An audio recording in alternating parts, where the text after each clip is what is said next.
देश की आन बान और शान पर कोई आंख उठा कर देखे, देश की सुरक्षा में कोई सेंध लगाने की हिमाकत करे, भारत और इसके शूरवीर दुश्मन के नापाक इरादों को किसी भी सूरत में बर्दाश्त नहीं कर सकते। इसीलिए जब जब दुश्मनों ने देश की सीमा में घुसने की कोशिश की या आतंकी मंसूबों को अंजाम दिया, भारत के वीर सपूतों ने उसका माकूल जवाब दिया है। लेकिन पाकिस्तान के नापाक इरादों की इंतहा तब हो गई जब 13 दिसंबर 2001 को पाक समर्थित 5 हथियारबंद आतंकियों ने संसद भवन पर हमला कर दिया।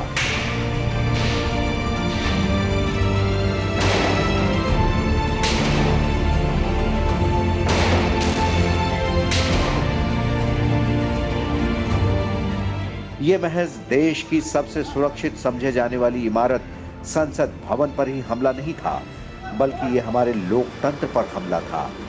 इस हमले में संसद की सुरक्षा में लगे कई जवान शहीद हुए, लेकिन सुरक्षा कर्मियों ने अपनी जान पर खेलते हुए 5 आतंकवादियों को मार गिराया। इस हमले के बाद सुरक्षा एजेंसियों ने इस घटना के मुख्य साजिशकर्ता अफजल गुरु को गिरफ्तार किया, जिसे बाद में फांसी की सजा दी गई। आज भी उन शहीदों के पराक्रम और वीरता हमें प्रेरणा देती है, जिन्होंने अपनी जान की परवाह किए बिना संसद भवन पर हुए हमले को नाकाम कर दिया। 13 दिसंबर 2001 को संसद पर हुए आतंकी हमले ने भारत समेत पूरी दुनिया को सकते में डाल दिया था। ये पहला मौका था जब देश की संसद पर पाकिस्तान समर्थित जैश ए मोहम्मद के 5 आतंकियों ने हमला किया। संसद पर हुए हमले के दिन को याद कर आज भी रोंगटे खड़े हो जाते हैं।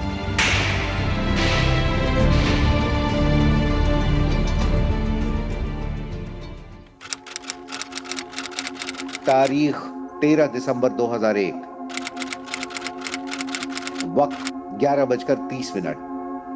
संसद भवन परिसर में सब काम बाकी दिनों की तरह ही सामान्य रूप से चल रहा था। शीतकालीन सत्र की सरगर्मियां तेज थीं। राजनीतिक दलों की गतिरोध की वजह से लोकसभा और राज्यसभा दोनों की ही कार्यवाही कुछ देर के लिए स्थगित थी। इस वजह से कई बड़े नेता संसद से जा चुके थे, लेकिन फिर भी कुछ मंत्री और करीब 200 सांसद संसद भवन में ही मौजूद थे। इनके अलावा संसद में काम करने वाले लोग, आगंतुकगण और सुरक्षा कर्मी भी संसद परिसर में ही थे। सब कुछ सामान्य तरीके से चल रहा था। तभी अचानक सफेद रंग की एम्बेसडर कार संसद भवन में घुसी। गाड़ी पर गृह मंत्रालय का स्टिकर पास भी लगा हुआ था। गाड़ी सीधे संसद भवन परिसर में आकर रुकी। कोई कुछ समझ पाता उससे पहले ही लोगों पर अंधाधुंध गोलियां बरसनी शुरू हो गई। एम्बेसडर से आए 5 आतंकवादियों ने AK-47 राइफलों से गोलियों की बौछार कर दी। आतंकी विस्फोटकों और हथगोलों का भी इस्तेमाल कर रहे थे। 45 मिनट तक संसद भवन में गोलियों की आवाज गूंजती रही। इस दौरान आतंकियों ने सबसे पहले उन 4 सुरक्षा कर्मियों को निशाना बनाया जिन्होंने एम्बेसडर कार को रोकने की कोशिश की। इसके बाद संसद भवन के अंदर चारों तरफ अफरा तफरी और दहशत का माहौल बन गया। जिसे जो कोना दिखाई दे रहा था वो उधर ही भागकर अपनी जान बचाने की कोशिश कर रहा था। 11:15 के करीब हाउस एडजर्न हुआ, राज्यसभा एडजर्न हुआ, तो हम वहीं थे। तो इतनी देर में एक गाड़ी जो है वो निकल के गई। मातबर जो हमारा जो था असिस्टेंट जगदीश जी, उसने रोका, उसको रुकना चाहा, उसने हाथ दिया, रुको भी, आगे तो बंद है, कहाँ जा रहे हैं आप? वो कह रहा, मैं इशारा किया कि मैं आ रहा हूँ, वापस मोड़ के वापस आ जाता हूँ। भाई इतना ही सुना था। उसके बाद में तो हमने गेट बंद कर दिए। आवाज़ लगाई, गोली चलने की आवाज़ आई, हमने गेट फटाफट बंद कर दिए। और इसमें मातबर गिरा, तो गिरा, खून पड़ा हुआ था। मैंने बीच में खोलना चाहा, गेट खोला भी। नैनार जो है असिस्टेंट जो ड्यूटी पे थे, सरदार जी, वो ड्यूटी पे थे, 12 नंबर गेट की बात है। तो उन्होंने खोला गेट, मैंने झांका बाहर, दे open fire on me also. मैं फिर अंदर बंद कर दिया गेट को। भाई इतना हुआ। फिर मैं एक की तरफ गया, एक की तरफ लॉक था गेट, वो देखा, इतनी देर बम फटने की आवाज़ आई, बहुत तेज़, ऐसा सन्नाटा, ऐसा मत आवाज़ आई कि मेरे कान जो हैं सुन्न हो गए, जैसे कान है ही नहीं साथ में, ऐसा अनुभव हुआ, कान है ही नहीं। उसके बाद में 5 मिनट तो मुझे पता ही नहीं लगा मैं कहाँ हूँ, ऐसा महसूस हुआ। जो इतनी तेज़ बम फटा, ह्यूमन बम, और वहाँ सीआरपी के जवान थे, एक सरदार जी थे, एक मोहने थे, उसमें साइड में जाके उसी ने मेरे ख्याल इसको गोली मारी है, ह्यूमन बम को।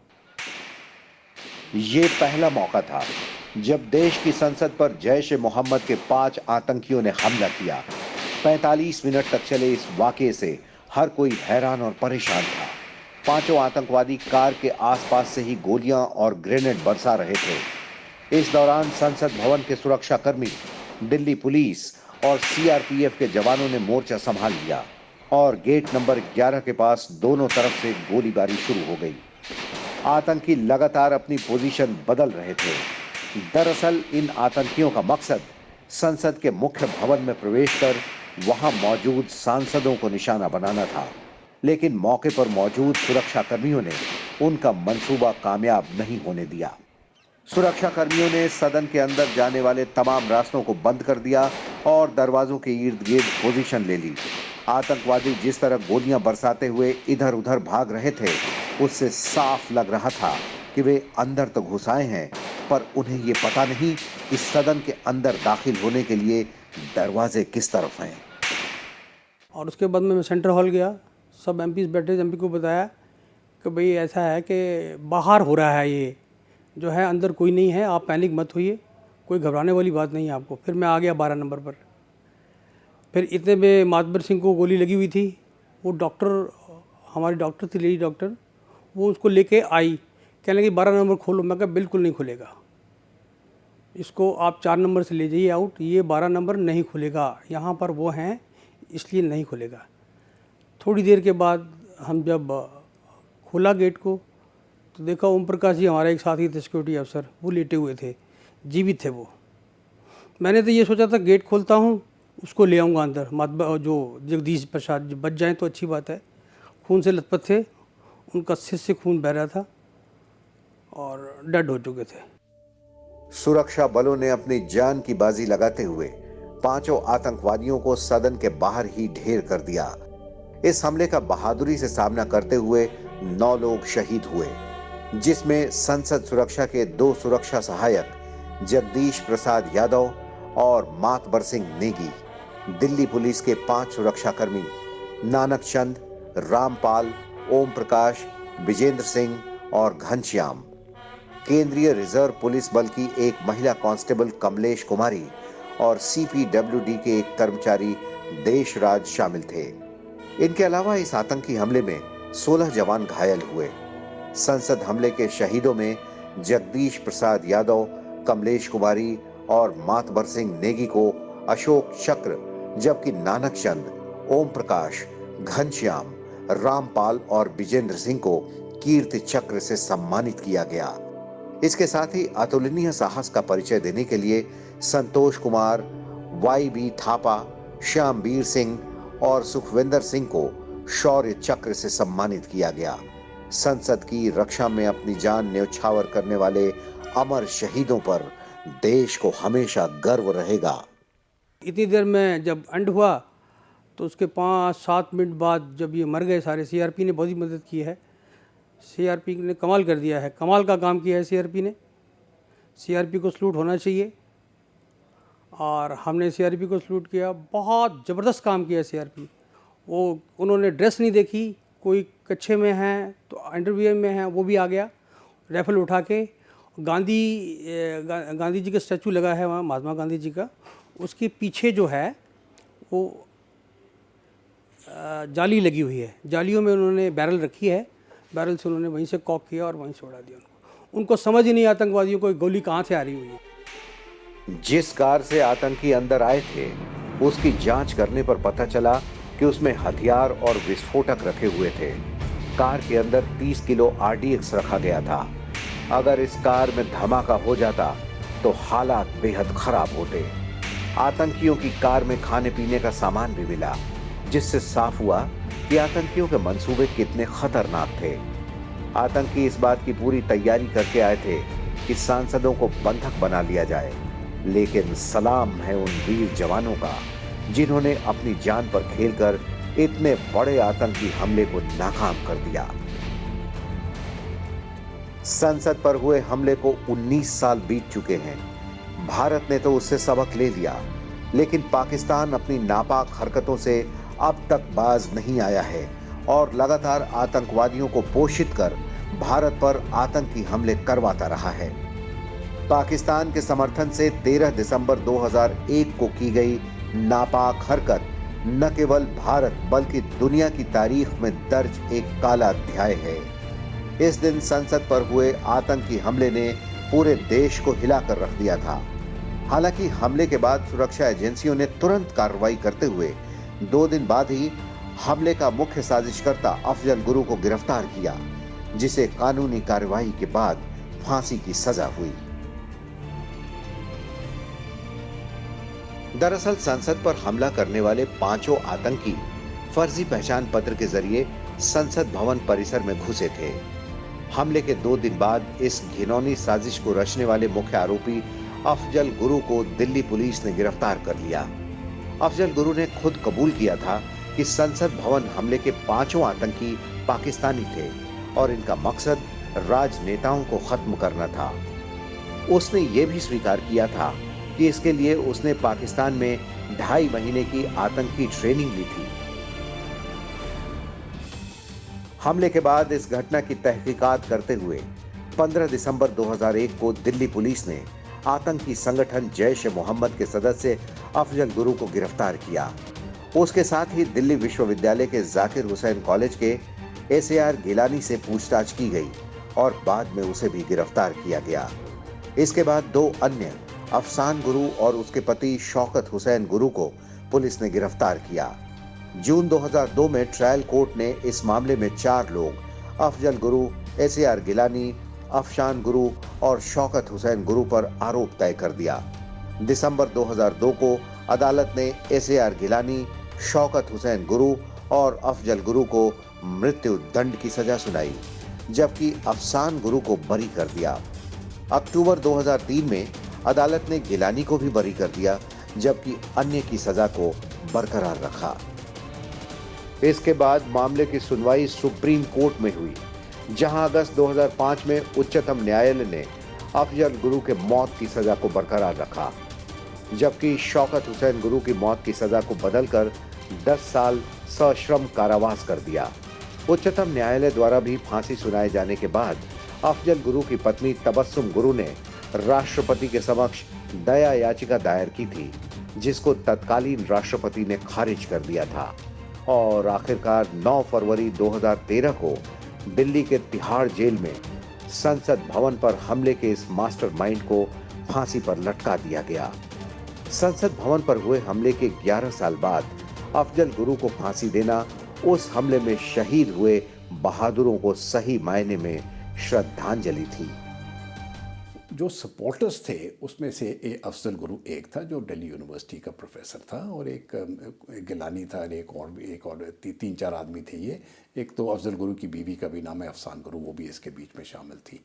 ये चारों फिर ट्रायल में गए, और उसके बाद ट्रायल कोर्ट जो कोर्ट ने बताया, जो स्पेशल कोर्ट इसके लिए नियुक्त किया गया था, उस स्पेशल कोर्ट ने तो अहसान गुरु जो अफजल गुरु की बीवी थी उसको तो छोड़ दिया कि भाई ठीक है, जो मेन टेररिज्म चार्जेस उसका नहीं है, लेकिन बाकी तीनों को फिर टेररिज्म चार्जेस के ऊपर डेथ सेंटेंस दे दी।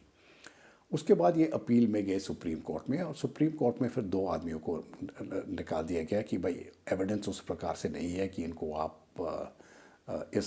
ये जो भी उन्होंने प्लान बनाई थी, या जो प्लॉट बनाई थी, इसके बीच में शामिल है। लेकिन अफजल गुरु को नहीं छोड़ा, बोला ये तो मेन रिंग लीडर है, और उसके बाद उसका डेथ सेंटेंस रहा। तब जाके 2013 में जाके फिर अल्टीमेटली वो जो डेथ सेंटेंस जो अफजल गुरु को था वो एग्जीक्यूट कर दिया गया, और तब जाके ये पूरा केस समाप्त हुआ है। संसद भवन पर हुए हमले ने पाकिस्तान के मंसूबे और उसके नापाक इरादों की कलई खोलकर रख दी। दरअसल पाकिस्तान आतंकी संगठनों और आतंकियों की पनाहगाह है। पाकिस्तान की धरती पर आतंकियों को तैयार किया जाता है, उन्हें संरक्षण दिया जाता है। लेकिन इस बात से किसी को इनकार नहीं है कि पाकिस्तान आतंकवादी गुटों की शरणगाह है। विश्व बिरादरी भी इस बात को मान चुकी है और कई बार पाकिस्तान को चेता भी चुकी है। पाकिस्तान में कई आतंकी संगठन सक्रिय हैं। अंतर्राष्ट्रीय बिरादरी के दबाव में इन पर अगर कार्रवाई होती भी है तो एक नया संगठन बन जाता है और फिर शुरू हो जाता है आतंक का खेल। यही नहीं, पाकिस्तान के साए तले आतंकवादी पनपते हैं जिन्हें ट्रेनिंग मिलती है और उन्हें संरक्षण भी मिलता है। ये बात अंतर्राष्ट्रीय मंचों पर कई बार साबित भी हो चुकी है। जितनी आसानी से पाकिस्तान में हथियार उपलब्ध हैं, उतनी ही आसानी से आतंकी संगठनों की पहुंच वहां के आम लोगों तक है। ये संगठन खुलेआम लोगों से चंदा लेते हैं। इनकी खुलेआम रैलियां होती हैं और इन रैलियों में सरेआम ऐसी बातें की जाती हैं जो लोगों को चरमपंथ की ओर ढकेलती हैं।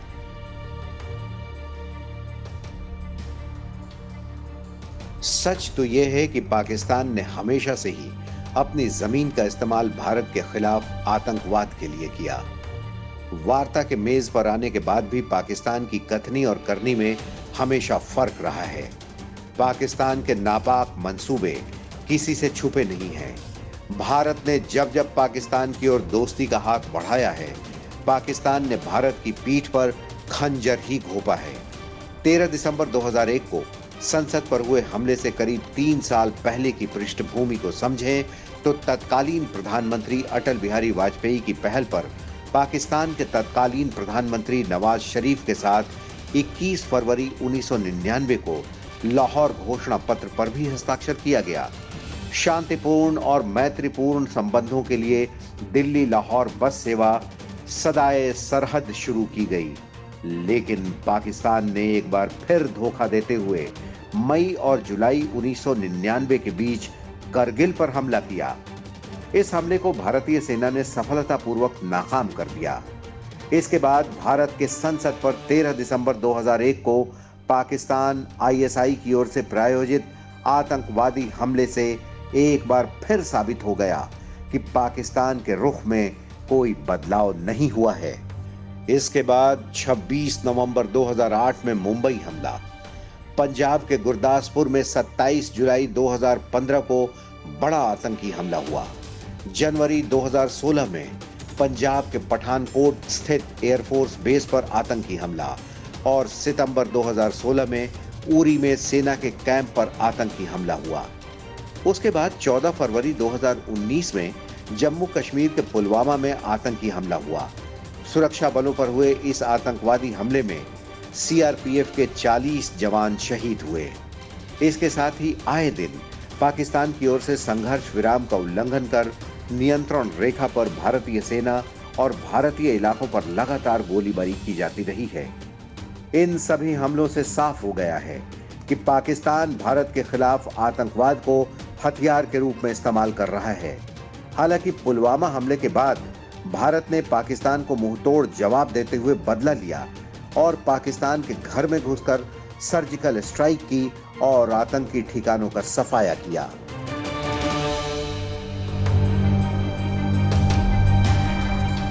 आतंकवादी गतिविधियों में लिप्त होने की वजह से पाकिस्तान पर इसे रोकने के लिए अंतर्राष्ट्रीय दबाव भी पड़ते रहे हैं। लेकिन पाकिस्तान के आतंकी संगठन वहां की सरकार की मदद से हर बार अंतर्राष्ट्रीय दबाव के चलते अपना नाम और चोला बदलते रहे हैं। आतंकियों को मालूम है कि अंतर्राष्ट्रीय बिरादरी की आंखों में धूल कैसे झोंकनी है। दरअसल पाकिस्तान द्वारा आतंकियों और उनकी गतिविधियों को मदद देने का लंबा इतिहास रहा है। 70 के दशक में पाकिस्तान में आतंकवाद सरकारी नीति का अहम हिस्सा बना। तत्कालीन राष्ट्रपति जनरल जियाउल हक ने तमाम चरमपंथियों को प्रश्रय दिया। तब अफगानिस्तान में रूस विरोधी जंग के नाम पर पाकिस्तान में बाकायदा आतंकी ट्रेनिंग का ढांचा तैयार हुआ। सीमावर्ती इलाकों में हजारों मदरसे खोले गए, जिनमें अफगान शरणार्थी कैंपों से रंगरूट लाकर भर्ती किए गए। धीरे धीरे पाकिस्तान ने इन मुजाहिदीन को कश्मीर और ईरान के सीस्तान प्रांत में भी इस्तेमाल करना शुरू कर दिया। आज भी पाकिस्तानी सरकार इन आतंकी संगठनों का इस्तेमाल भारत के खिलाफ करती है। यही वजह है कि विश्व बिरादरी ने भी पाकिस्तान को आतंकी देश घोषित कर दिया है। भारत की जमीन पर की गई पाकिस्तान की हर आतंकवादी कोशिश को भारतीय जवानों ने अपने जज्बे और बहादुरी से नाकाम कर दिया है। इस तरह संसद पर हुए हमले को भी जवानों ने अपने अदम्य साहस का परिचय देते हुए विफल कर दिया। उनका सर्वोच्च बलिदान हमें यह संकल्प लेने के लिए प्रेरित करता है कि आतंकवाद से निपटने के प्रयासों में हम कोई कोर कसर नहीं छोड़ेंगे।